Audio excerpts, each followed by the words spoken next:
Hi, I hope you are watching this series of videos every day wherein I am sharing the tips on how to be emotionally fit as a working professional. You know, as I was sharing earlier, that you get feedback, criticism from your manager, from your peer members, or from anybody in the organization that makes you feel many a times distressed or emotionally down as to why this is happening with me. Why are people criticizing me? Why am I getting feedbacks which I don't even deserve? So if you have been watching, on day 1 and 2, I have shared two different tips that you can implement at work life. And today, at day 3, I give you the third tip that will help you to get improved and to get emotionally fit. And that is count your blessings. Yes. Many a times, when we get to hear such things, when we get to hear such kind of feedback, we often feel, oh no, why is this? Why should I? Why are they blaming me? But have you ever thought how much of good things that you have? First of all, you have a job.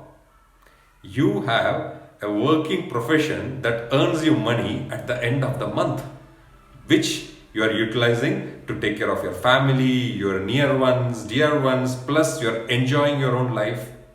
Isn't it everything because of that job? Think for a moment about the lakhs of people who are jobless, who do not have sufficient money to make a living. How powerful that is. How blessed you are to have a job which pays you at the end of the month despite working hard, which is helping you to live a beautiful life. Start thinking about it for a moment. And that itself can give you a lot of satisfaction, a lot of feeling of gratefulness. Because everybody don't have that. People struggle for a living day in and out. They do odd jobs. They do different jobs, part-time this, part-time that, and many people struggle to make a living at the end of the month, to pay their bills, to take care of their near and dear ones. And you are lucky enough to have a job. Once you start seeing this blessing, which is helping you as a person, you start seeing things in a different perspective.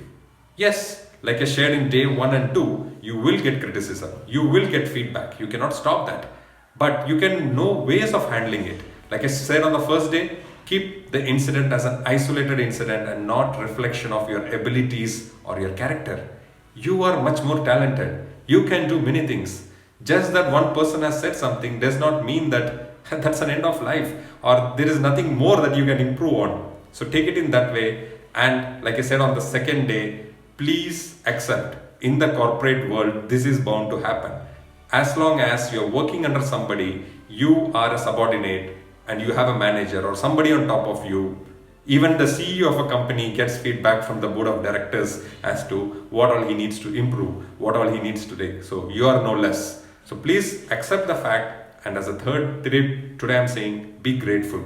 Grateful for what you have, grateful for the job that you have, the profession that you have, wherein you're able to use your talents and your skills and make money.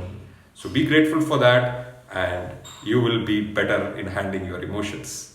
So this was the third tip on the third day, and I continue this series, and for the next 2 days also I'll share with you some tips that you can implement and be emotionally fit. Thank you for watching and do subscribe to this channel and keep hearing more about how you can be emotionally fit and healthy and lead a fulfilled life. Thank you. Thanks for watching.